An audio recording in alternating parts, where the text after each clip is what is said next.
When Amari picks up our boy Iruma and sets him on the counter so that he can be at eye level when she gives the gift of sweets, I felt that. I mean, just prior to that, when they first go over to his home, you see both of them standing next to each other and you just see the height difference. And in the back of my mind, I'm thinking, you can have so much fun with this height dynamic. There are so many ways to take what arguably could be a very dumb situation of very tall goth girl to very short boy, and instead they just make them both like just these adorable cinnamon rolls. So it's nothing but sweet, but damn if the power moves aren't there.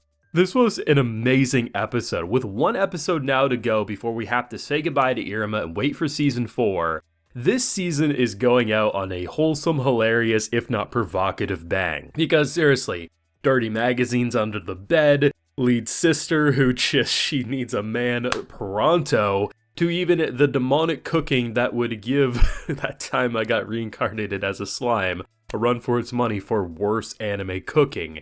This episode had a little bit of everything, and I really love seeing what they're able to accomplish both comedy but also character progression wise. This has been a fantastic season. It's hilarious, some great plot. Yes, last week ends in a pretty explosive way, but given the fact that obviously this is like they're building long-term story arcs, I mean, just look at how long it took for a lot of these things to happen over time, right? This isn't something that's rushing to the finish line anytime soon, so a lot of that dramatic, who knows how long we'll have to wait till we eventually see it, right? So to just have them de-stress, have our boy, literally the first time ever, it's been a long time, and the first time he's ever asked for anything from his grandpa was literally for a game console. He was about to get 666 of them, but he only needed one. I love how they just are like trying to bond over like just video games, right? You know, they've really became best bros over the course of the Harvest Festival, so it makes sense that, you know, they're kind of sharing their passions and they're kind of like what they like to do outside of school.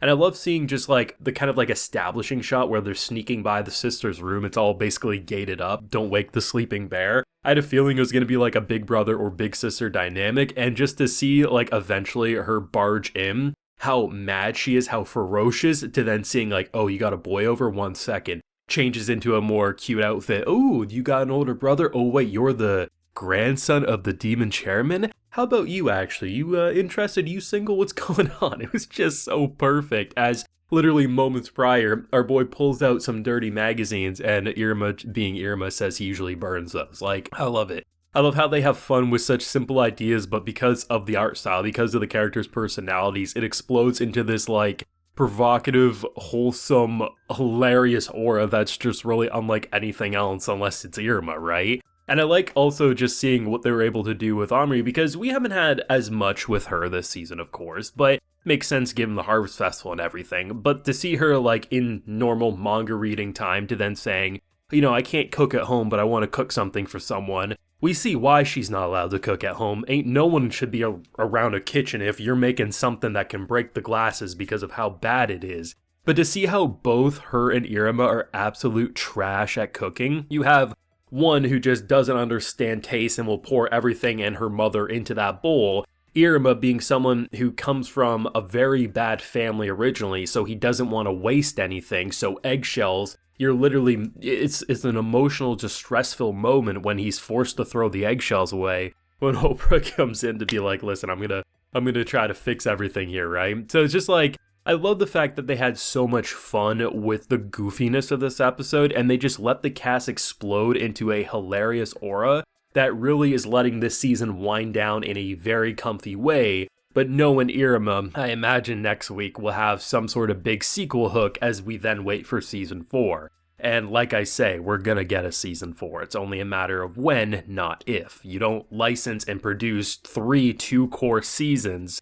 you know, back to back, unless production committee's in this for the long haul, and clearly they are. And it was just fun. Like, if you were to point a gun at my head and say, pick a favorite moment, if I had to pick one, it would probably have to be just to see our boy come in to salvage the cooking, because he's looking at a distance being like, they probably know what they're doing. They're not even measuring. A spatula breaks in the mixing bowl, we cook that too, right? It was just literally demon time. And by the end of the entire ordeal, he was so dead inside that when they come back to say, hey, can you cook us something else? he's like, please let me die, basically. Like, it was so over the top, and I love it. I just kind of have a sweet spot for when anime goes the extra length of making anime cooking so repulsive that it's so hilarious that we can't help but burst out laughing, almost rolling on the floor in terms of just having tears of joy. But we're so thankful we're not a part of the scene in reality, because if so, we would literally be getting poisoned to death. You would have to basically build up an immune to poison if you want to eat their cooking. It is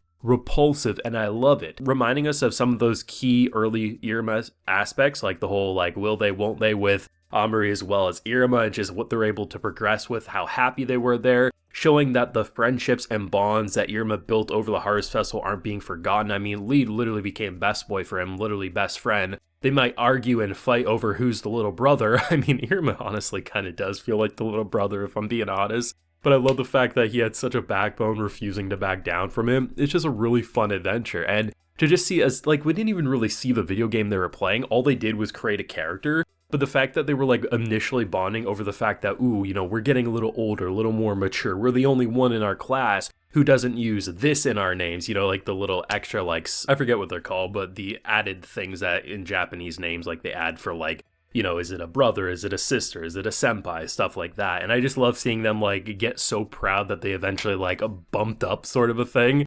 It was just really cute and fun in that way as well. Even though Lead Sister has been revealed prior to this episode, we really haven't gotten as much as what we just got in this episode. And I just love seeing how, like, even in this area, right, it seems like they kind of have a hot-headed, they butt heads, they're a little feisty towards one another. I mean, our boy literally chains her up with a pillow and chain so she can't leave her room, and throws her a bottle of water and saying, don't dehydrate while I lock you in here. The fact that she seems genuinely happy that her loner brother, who seemed to have no connection to anyone, now is like, yeah, I do love him. Like, this is literally my best bro, my little brother here. And I love how she's even happy for him in those moments.